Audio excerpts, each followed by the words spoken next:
नमस्कार, आप देख रहे हैं मुंबई क्राइम टीवी और मैं हूं आपके साथ ज्योतिका। आइए रुक करते हैं खबर की ओर। प्रयागराज महाकुंभ में हुआ हादसा अत्यंत दुखद है। जिन श्रद्धालुओं ने अपने परिजनों को खोया है उनके प्रति मेरी गहरी संवेदनाएं। इसके साथ ही मैं सभी घायलों के शीघ्र स्वस्थ होने की कामना करता हूं। स्थानीय प्रशासन पीड़ितों की हर संभव मदद में जुटा हुआ हूं।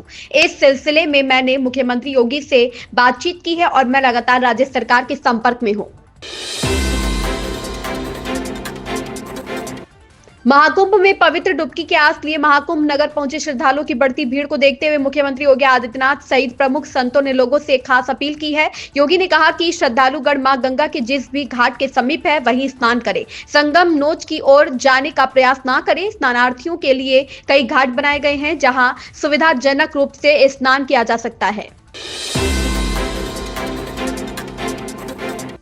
दिल्ली सरकार के मंत्री और ग्रेटर कैलाश विधानसभा क्षेत्र से आप उम्मीदवार सौरभ भारद्वाज ने कहा, हरियाणा के सोनीपत और पानीपत में सैकड़ों इंडस्ट्रियल यूनिट हैं, उनका प्रदूषण जहरीला होता है। उसे बिना ट्रीट किए अगर आप यमुना में डाल रहे हैं तो वह अपराध है। राहुल गांधी पर उन्होंने कहा, अमेठी छोड़कर कौन भागा था और दक्षिण भारत में केरल में राहुल गांधी के लिए एक सुरक्षित सीट ढूंढी गई थी। यह मुझे बताने की जरूरत नहीं है। मैं राहुल गांधी से सिर्फ यह कहना चाहता हूं कि शीशे के घरों में रहने वाले लोग दूसरे के घरों पर पत्थर नहीं फेंका करते।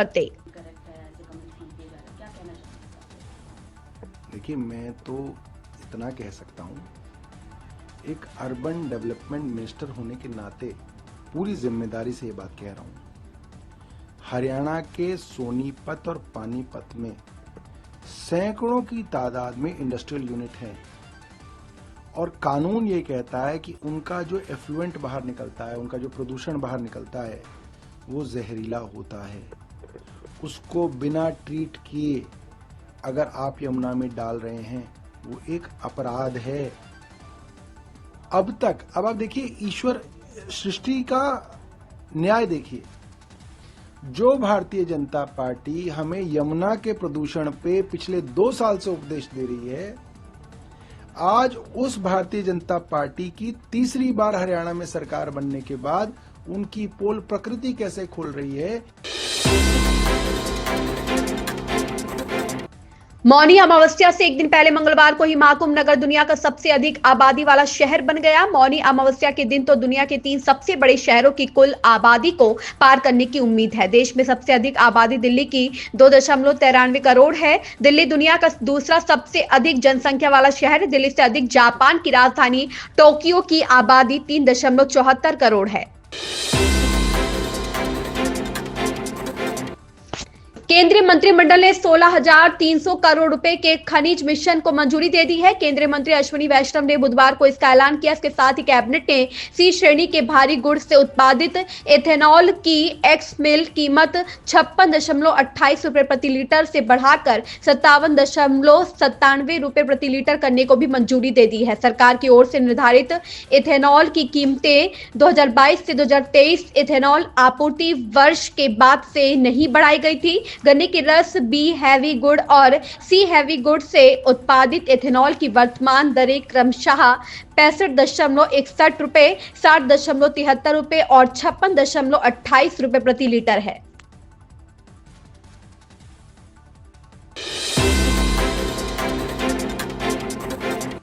भारतीय अंतरिक्ष अनुसंधान संगठन का 100वां लॉन्च मिशन सफल हो गया है। NVS-2 उपग्रह को सफलतापूर्वक कक्षा में स्थापित करने के बाद इसरो की इस उपलब्धि को बड़ा मुकाम करार दिया जा रहा है। देश भर की बड़ी हस्तियों ने इस मिशन की सफलता को लेकर इसरो को बधाई दी है।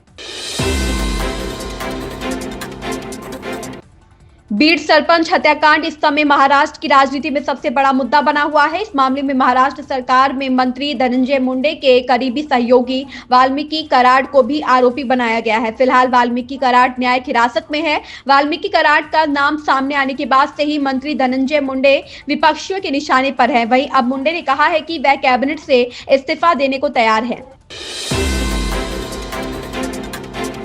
अमावस्या पर प्रयागराज महाकुंभ में मची भगदड़ में कई लोग हताहत हुए हैं, जबकि कई बेहोश और घायल हैं, जिनका अस्पताल में इलाज चल रहा है। यहाँ मची भगदड़ का सबसे बड़ा कारण श्रद्धालुओं की अधिक भीड़ को माना जा रहा है। ऐसे में प्रयागराज में और भी भीड़ ना बढ़े, इसके लिए श्रद्धालुओं को यूपी सीमा से सटे जिलों में ही रोक दिया गया है। इससे बॉर्डर इलाकों में लंबा जाम लग रहा है। प्रधानमंत्री नरेंद्र मोदी ने बुधवार को दिल्ली के करावल नगर इलाके में रैली की। इस दौरान पीएम मोदी ने आम आदमी पार्टी पर जमकर निशाना साधा।